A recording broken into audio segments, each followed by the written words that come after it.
잘못된 습관, 잘못된 행동, 나쁜 버릇, 나쁜 행동을 가지고 있습니다. 술을 마시고 담배를 피우는 것도 습관입니다. 일찍 일어나는 것도 습관이고 늦게 자는 것도 습관입니다. 길거리에 쓰레기를 함부로 버리는 것도 나쁜 습관이고 담배를 피우고 꽁초를 아무 곳에서나 버리는 것도 또 차창 밖으로 던지는 것도 나쁜 습관입니다. 우리 사회는 지도자들부터 사람을 무시하는 좋지 못한 문화가 자리 잡고 있습니다. 대통령이 국회에서 연설을 하는데 보란 듯이 카메라가 돌아가고 있는데도 졸고 앉아 있고 스마트폰을 하고 있습니다. 국민의 대표자들이 국민이 뽑은 대통령을 면전에서 무시하는 것은 스스로의 품격을 무너뜨리는 거예요. 아무리 마음에 들지 않는다고 하더라도 지켜야 될 것은 지켜야 되는 거예요. 집에서 제가 차를 타고 나오면 신호등이 있는데 바로 앞에 두 정당의 현수막이 아래 위로 나란하게 붙어 있습니다. 위에는 이렇게 적혀 있습니다. 행복은커녕 더 살기 힘들어졌습니다. 아래는 그걸 보고 영어로 레 해가지고 리플라이란 말이죠. 답을 달아놨는데 경제 발목 잡기 이제 제발 좀 그만하세요. 서로를 비난하는 문구입니다. 아이고 또 싸우구나 싶어서 기분이 별로 안 좋습니다. 이런 정책으로 이런 방법으로 이런 모습으로 일하겠습니다. 이런 것이 아니라 남을 비난해서 자기가 올라서고 남을 비난해서 자기를 드러내려고 합니다.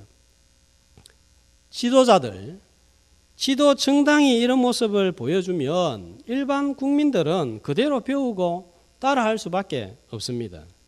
참 안 좋은 문화입니다. 바뀌어야 됩니다. 원망하는 것도 비난하는 것도 반복되면 습관이 되고 확대가 되면 문화가 됩니다. 짜증을 쉽게 부리고 인상을 쓰는 것도 부정적으로 말하고 험담하는 것도 이간질하는 것도 습관이고 사라져야 될 모습입니다. 모두가 끊어야 되고 바꾸어야 합니다. 그렇지만 이런 잘못된 습관을 문화를 좋지 않은 습관을 바꾼다는 것은 정말 어렵습니다. 성도들도 마찬가지예요. 기도하지 않는 습관, 말씀 보지 않는 습관, 전도하지 않는 습관 다 가지고 있습니다. 하나님을 믿으면서 습관처럼 걱정하고 염려하고 삽니다. 변해야 되고 달라져야 됩니다. 그러나 참 달라지지 않습니다. 예레미야 13장 23절에 보면 하나님을 믿는 이스라엘 백성들이 변하지 않는 모습을 이렇게 말씀하고 있습니다. 같이 구서인이 그의 피부를 표범이 그의 반점을 변하게 할 수 있느냐? 무슨 말씀이에요? 흑인이 검은 피부를 희게 그 다음에 표범이 갖고 있는 반점이 사라지게 할 수 없는 것처럼 이스라엘 백성들의 삶이 그렇게 변하지 않는다는 거예요. 어떻게 하면 우리가 좀 달라진 삶을 살 수 있습니까? 오늘 읽었던 말씀은 신기할 정도로 달라진 두 사람을 보게 됩니다. 베드로와 요한입니다. 이들은 이전의 삶과 확연하게 다른 모습으로 지금 주님을 섬기는 것을 볼 수 있습니다. 이전에 이들은 어떤 모습으로 주님을 따라다녔습니까? 베드로는 어떤 일이 있어도 저는 주님을 부인하지 않겠습니다. 그렇게 맹세를 했습니다. 그러나 예수님이 관정에 끌려가고 신문을 받고 분위기가 살벌하게 되었습니다. 옆에 있는 사람 중에 누군가가 베드로가 예수님과 같이 다니는 것을 보고 알았습니다. 그래서 베드로를 가리켜서 너도 예수 따라 다녔던 예수 도당이다 하니까 자기도 예수님처럼 끌려가고 신문을 받을까 겁을 먹고 예수님을 3번이나 부인을 합니다. 아니다 나는 모른다 했다가 두 번째는 부인하여 가로되 나는 모른다 했다가 나중에는 저주하고 맹세하여 가로되 나는 결단코 그 사람을 모른다 했습니다. 사도 요한도 마찬가지입니다. 마태복음 26장 56절에 보면 예수님이 그런 위기를 맞이하고 있을 때 제자들이 어떤 모습을 보여줬습니까? 다 예수를 버리고 도망하니라. 한 사람도 빠짐없이 다 예수를 버리고 도망을 했습니다. 베드로는 또 조금이라도 자기가 잘못되는 것을 원치 않았습니다. 요한복음 21장에 보면 예수님께서 베드로가 앞으로 젊었을 때는 마음대로 다녔지만 앞으로는 마음대로 다니지 못하고 나중에 거꾸로 십자가에 매달려 죽을 것 같은 그런 예고를 합니다. 자, 그러니까 베드로가 옆에 있는 제자를 보면서 그러면 나는 이런 일 당하고 이 사람은 어떻게 됩니까? 묻습니다. 그러니까 예수님이 요한복음 21장 22절에서 뭐라고 말씀합니까? 그것이 너와 무슨 상관이냐? 비교하지 말고 너는 나를 따르라 했습니다. 예수님이 십자가에서 돌아가시자 다시 부활하시겠다는 약속을 잊어버리고 제자의 삶을 버리고 다시 물고기 잡는 업으로 돌아갔습니다.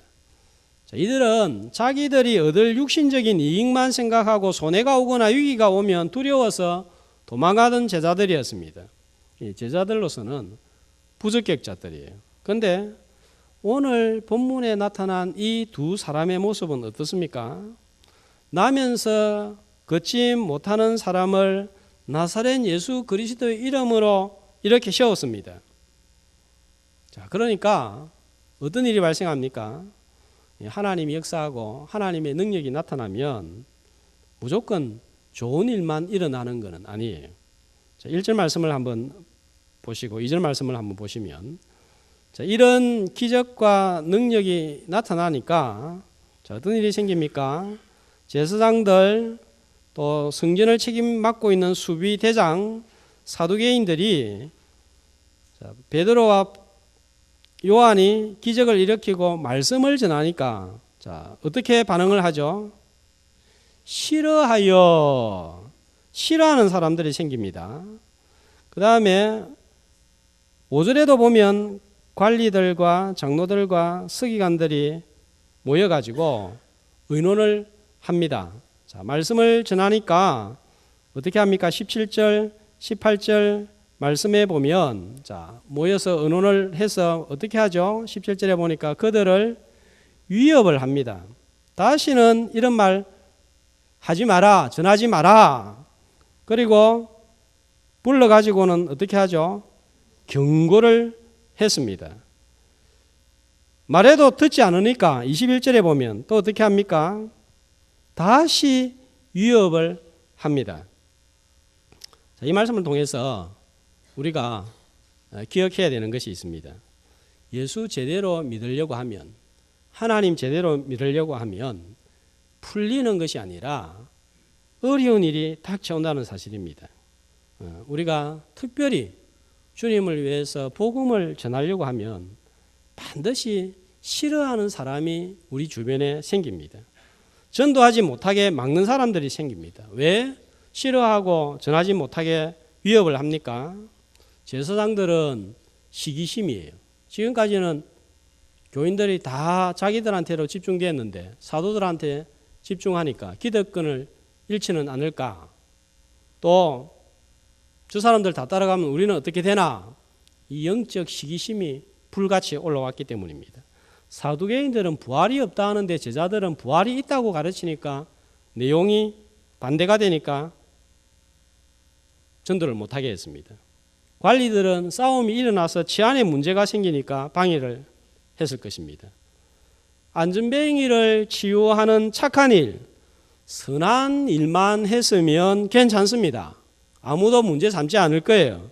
그런데 왜 이런 문제가 생깁니까? 말씀을 전하니까 문제가 생기는 거예요. 교회 다니는 사람들이 전도를 열심히 하려고 하면 꼭 싫어하는 사람들이 생깁니다. 꼭 저렇게 별나게 전도를 해야 되나? 꼭 저런 식으로 믿어야 되나? 꼭 새생명 전도 훈련 말고는 전도 방법이 없나? 입보다 삶이 중요하지. 이런 소리를 듣게 되는 거예요. 자, 우리 교회 어떻습니까? 아무 문제도 없고 반대도 없습니까? 감사하기도 하지만 복음을 열심히 전하지 않으니까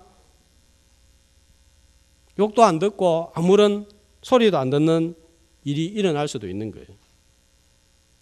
만약에 우리 교회가 늘 효도밥상 나누기만 하고 쌀 나누기만 하고 장학 헌금만 전달하면 아무 문제 없습니다. 아무도 이의를 제기하지 않습니다. 잘했다 할 것입니다. 그러나 막상 전도를 하려고 하면 이상한 일이 발생합니다. 나는 어때요? 교회 다니면서 아무도 나를 싫어하는 사람이 없고 교회 나가지 말라고 어려움을 당해본 경험이 없습니까? 예수 잘 믿고 복을 받아서 그런 게 아니에요. 복음 전하는 일에 한 번도 관심을 기울이지 않고 복음 전해 보려고 몸부림을 쳐보지 않아서 그런 거예요. 디모데후서 3장 12절에 보면 물은 예수 그리스도 안에서 경건하게 살고자 하는 자는 핍박을 받으리라. 어려움이 있는 거예요. 내가 잘못해서 어려움이 있는 게 아니라 주님을 위해서 살려고 하다가 보면 이런 일이 반드시 일어나게 되는 거예요. 전도를 하려고 하면 같은 교회 안에서도 이런저런 말이 나옵니다. 말도 안 되는 이야기가 흘러나올 수 있습니다. 이유는 여러 가지가 있을 수 있습니다. 생각이 달랐을 수도 있고 내가 참여하지 못하니까 소외를 당해서 그럴 수도 있고 영적인 시기심이 생겨서 이럴 수도 있습니다. 요즘 전도부 임원들이 또 협력팀 또와 함께해서 참 열심히 잘하는 것 같아요. 아이디어도 잘 냅니다. 표 구호대 하고 난 이후에 오늘 앉은 자리에 보면 전부 다 스티커가 붙어 있을 거예요. 우리 교회 성도들이 직접 만든 표 문구들 다 붙여놨습니다. 이것뿐만 아니라 이제 개강한다 하니까 임원들 중심으로 해가지고 지난주는 다 새벽기도 나와서 열심히 기도하고 또 새생명 축제 앞두고 또 이런저런 것들을 하는데 제가 그 머리를 못 따라가겠어요. 얼마나 좋은 아이디어를 많이 내고 이렇게 하는지. 그런데 이 전도 지금 앞에서 열심히 하는 임원들 또 협력팀 다 사람들이 박수 칠 거다, 좋아할 거다 이렇게 생각하면 안 돼요. 이렇게 하려고 하면 이런저런 소리도 듣게 되고 쓴소리도 있을 수 있습니다. 또 내가 개인적으로 전도하려고 하면 집안이나 직장에서 일이 꼬입니다. 더 급한 일, 좋지 않은 일이 생길 수도 있습니다. 반대로 일이 너무 잘 풀려가지고 관심이 다른 데로 갈 수도 있습니다. 요나서 1장 3절에 보면 요나 같은 일이 생기는 거예요. 그래서 요나는 전도 안 하려고 하니까 일이 잘 풀리는 거예요. 같이 한번 읽어볼까요? 요나가 여호와의 얼굴을 피하려고 일어나 다시스로 도망하려 하여 요바로 내려갔더니 마침 다시스로 가는 배를 만난지라. 하나님의 일을 안 하고 도망을 가고 아수르에 말씀 전해라 했는데 안 전하려고 하니까 일이 잘 풀려요. 도망가는데 마침 딱 배가 도망갈 수 있도록 안 할 수 있도록 기다리고 있는 거예요. 하나님의 일을 하지 않으려고 하니까 더 좋은 일이 육신에 많이 생기기도 합니다. 자, 그러나 궁극적인 문제는 뭡니까? 왜 이런 일이 생깁니까? 복음을 전하는 것은 사단의 나라를 공격하는 것입니다. 그러면 사단이 절대로 가만히 있지 않습니다. 바울은 에베소서 6장 12절에서 이런 현상을 이렇게 해석을 했습니다. 같이 우리의 씨름은 혈과 육을 상대하는 것이 아니요 통치자들과 권세들과 이 어둠의 세상 주관자들과 하늘에 있는 악의 영들을 상대함이라. 여러분, 그 배후에 악한 영들의 세력이 있는 거예요. 그걸 볼 줄 알아야 되는 거예요. 그래서 이런 문제가 생기면 더 하나님께서 도와주시고 이런 일이 생겨도 굴하지 않고 계속해서 나아갈 수 있도록 그렇게 나아가야 되는 거예요. 자, 복음을 전하다가 싫어하는 사람이 생기고 반대하는 사람이 생기고 욕을 듣고 위협당하는 일이 생겨도 하나도 이상하게 생각하지 말고 더 담대히 복음을 전하는 성도들이 되시기를 축복합니다. 그런데 열심히 한번 해보려고 하는데 누군가가 싫어하고 쓴소리를 하고 위협을 강하고 방해를 하는 상황에서 복음을 담대히 전하는 것은 어렵습니다. 쉽지 않습니다. 주눅이 들고 이런저런 이야기 들으면 꼭 내가 이렇게 해야 되나 회의가 생깁니다. 그것을 핑계로 잘 됐다 이만하면 됐지 환경이 안 되는데 어떻게 하나 그만두려고 합니다. 자, 그러나 오늘 베드로와 요한을 보세요. 분명히 이 사람들이 지금 이런 모습을 보일 상황이 아닙니다. 예수님이 끌려가서 신문을 받았을 때에는 제자들에게 직접적인 처형을 당할 위기에 놓이지는 않았습니다. 이전보다 그러나 지금은 더 무서운 상황을 만났습니다. 그때는 예수님이 직접 처형을 당하고 제자들은 한 발짝 물러난 상태입니다. 그러나 지금은 제자들이 직접 처형을 당할 위기에 놓인 거예요. 이전보다 더 상황이 안 좋아졌습니다. 예수님도 죽였는데 관리들과 종교 지도자들이 결탁을 해서 제자들 못 죽이겠습니까? 사도행전 7장에 보면 스데반을 돌로 쳐서 죽이고 12장에 보면 야고보 사도를 칼로 쳐서 죽입니다. 베드로와 요한도 똑같은 상황에 운명에 놓여 있습니다. 그런데 13절에 보면 그들은 어떻게 합니까? 어떻게 하죠? 베드로와 요한이 담대하게 말하고 전했습니다.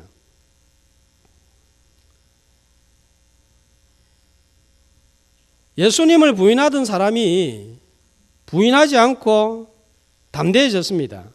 17절 18절에 위협하고 경고로 음포를 놓았습니다. 그러나 19절 20절에 그들은 어떻게 반응합니까?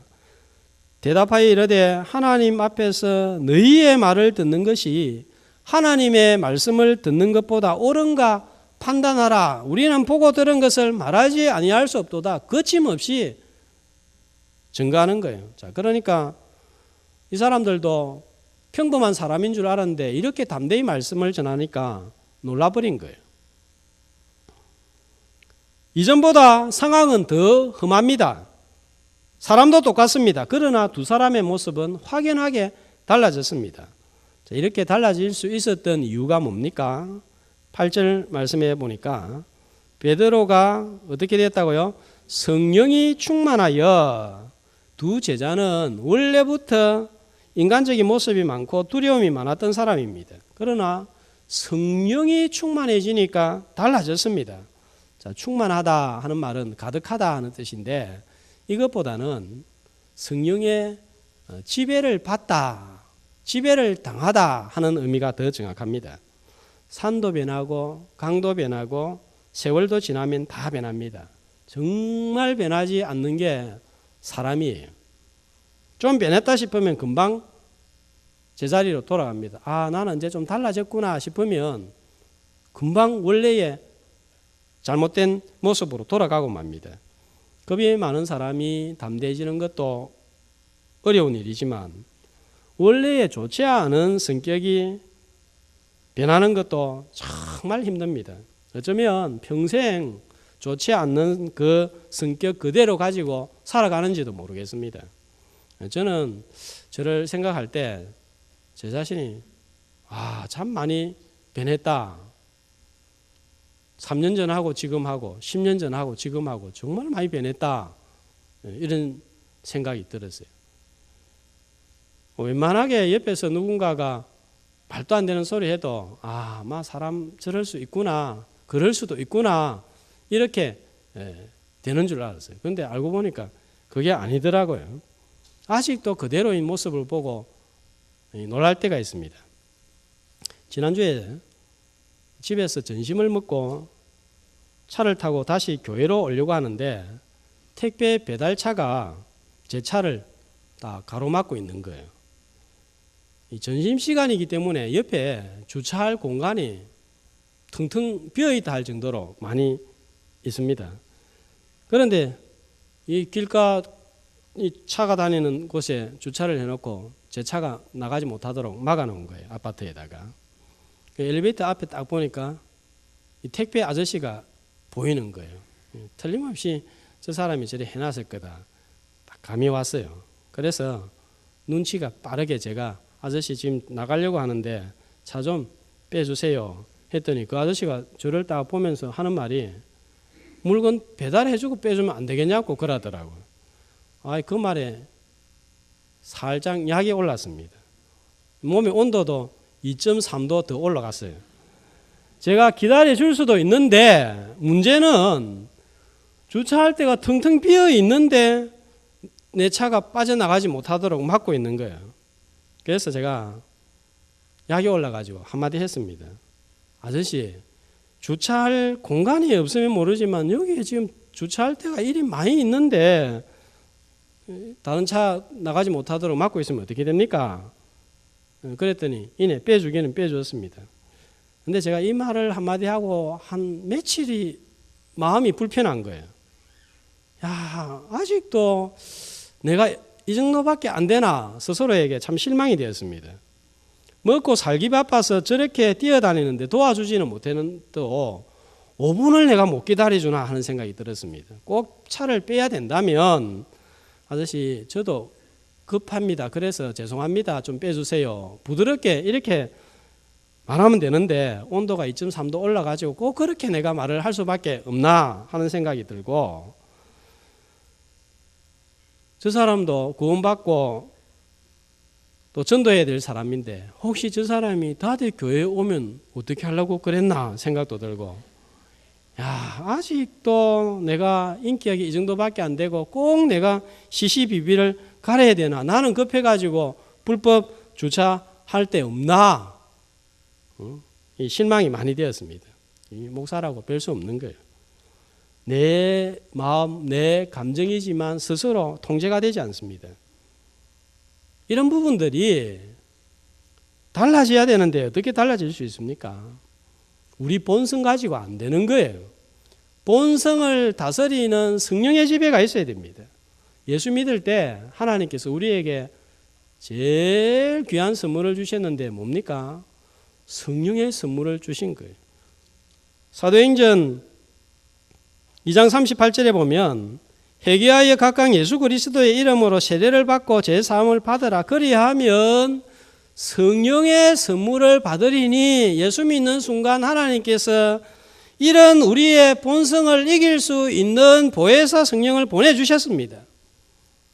그러나 안 되는 거예요. 그래서 우리가 순간순간 성령의 지배를 받아야 되고 그 순간 성령의 지배를 받았다면 여유를 가지고 넘어갈 수 있었을 거예요. 자, 그림을 보시면 지난번에 보여드렸던 두 종류의 그리스도인 보게 됩니다.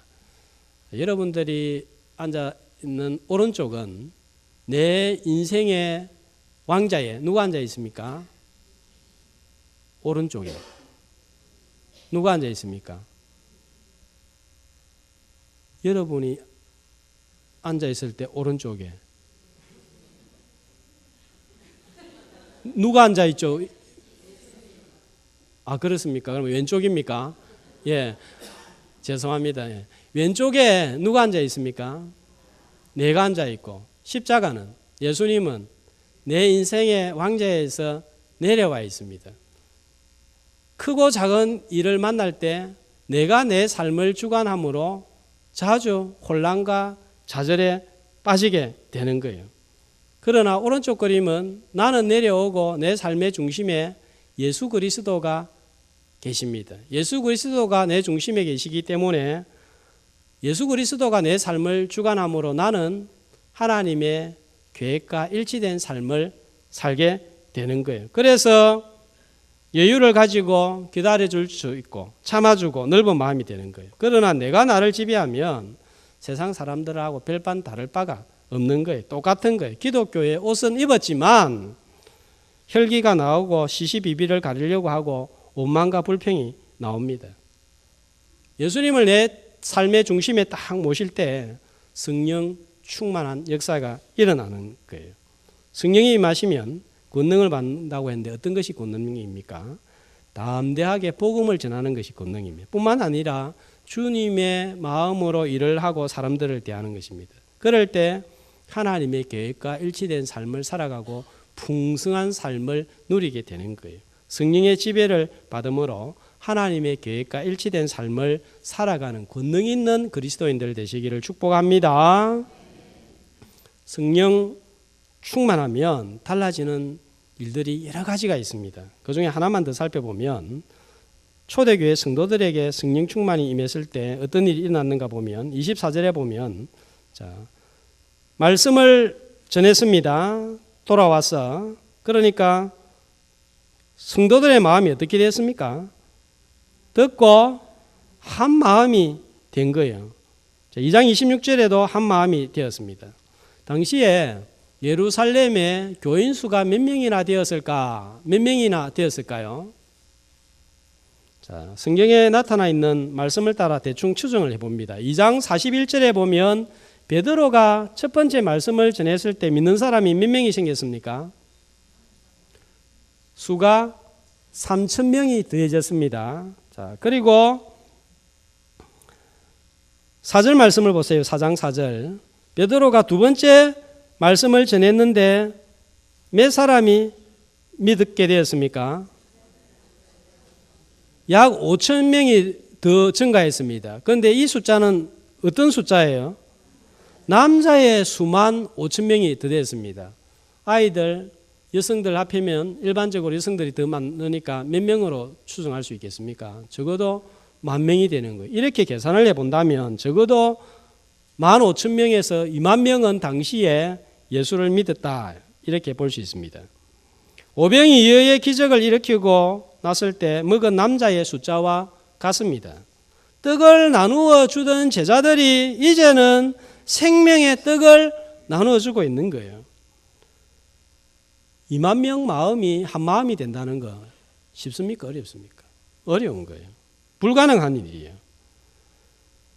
두 사람만 모여도 마음이 하나가 되지 않고 싸웁니다.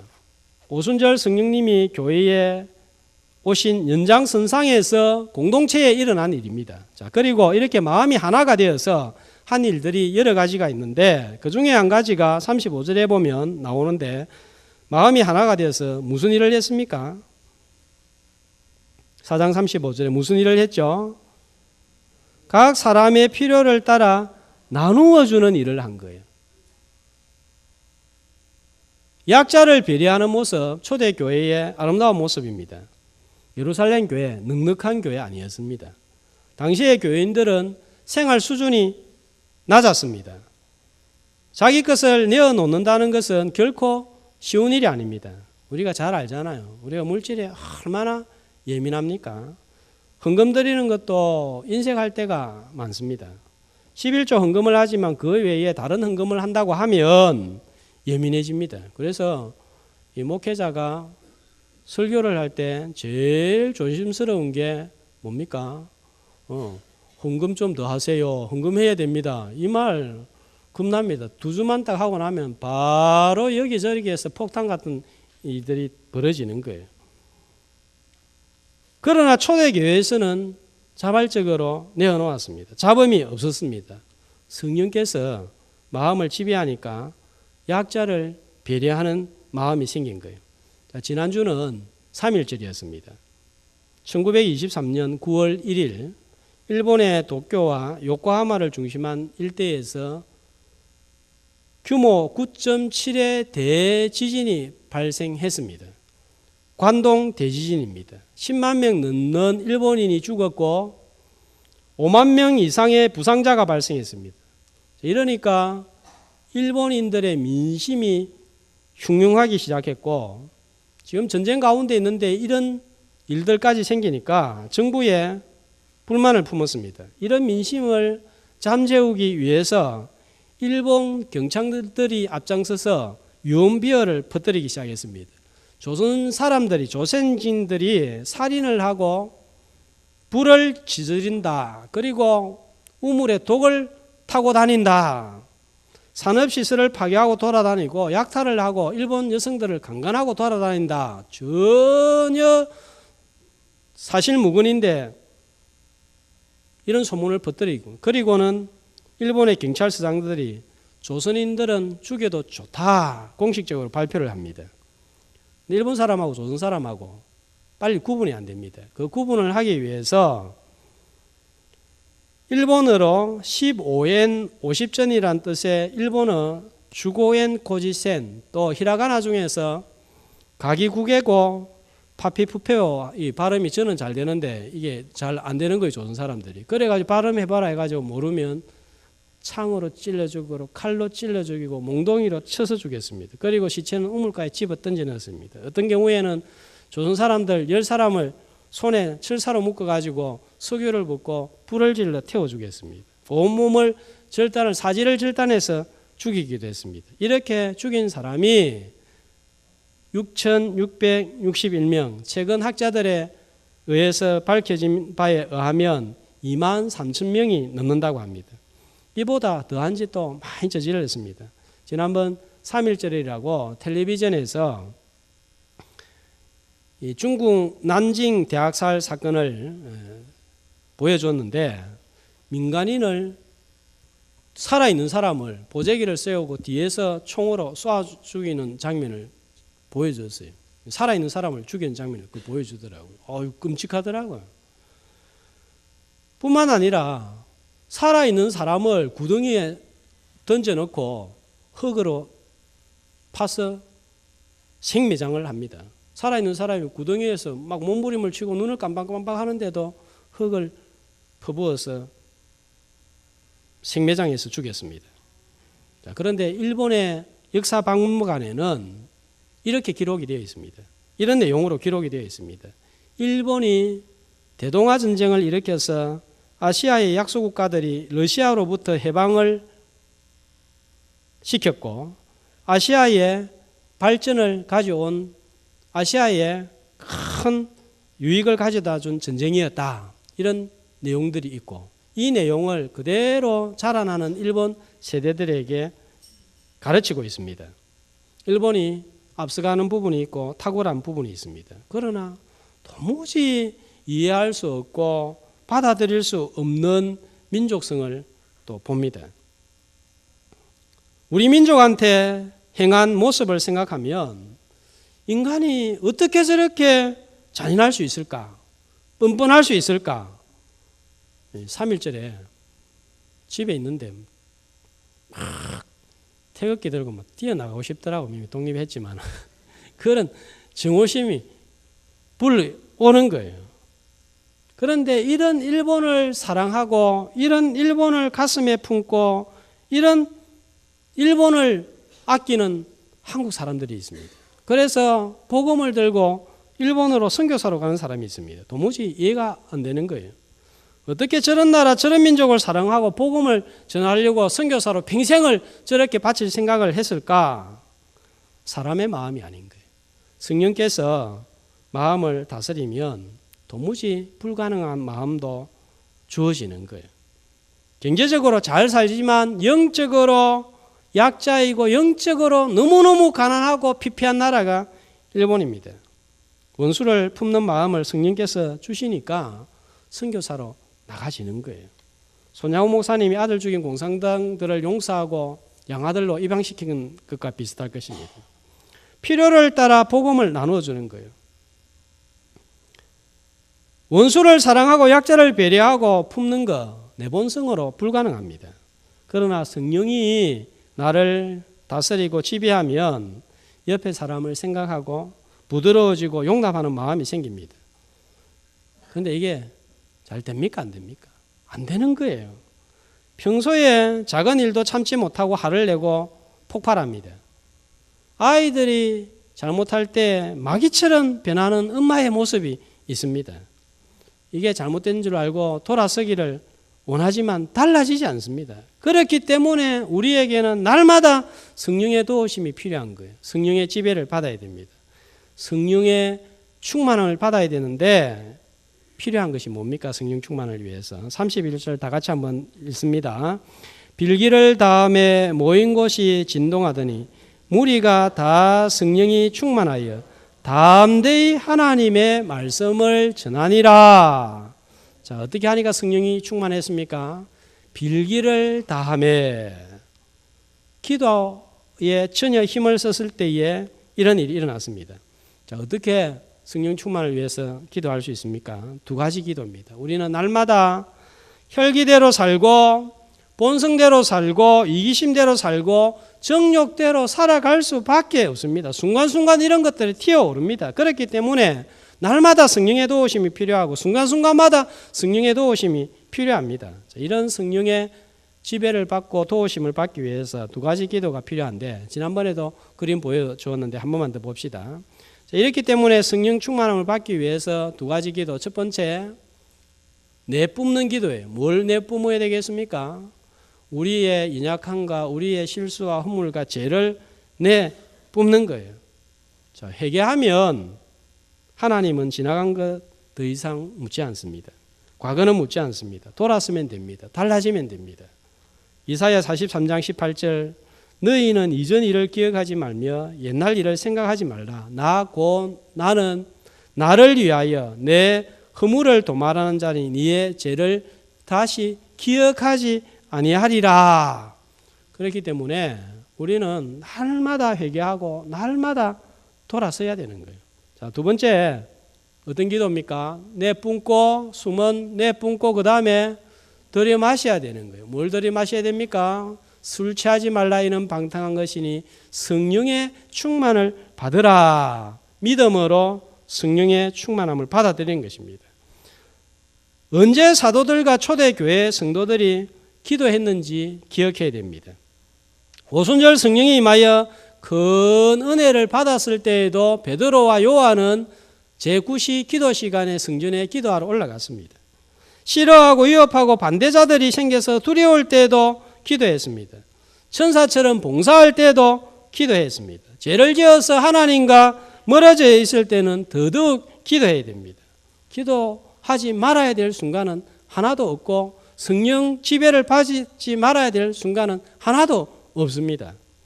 내 힘으로 내가 변화되지 않고 복음 전할 수 없습니다. 날마다 성령의 도우심을 받고 지배를 받아야 내 성격이 내 인격이 잘못된 습관이 달라질 수 있습니다. 담대히 복음 전할 수 있습니다.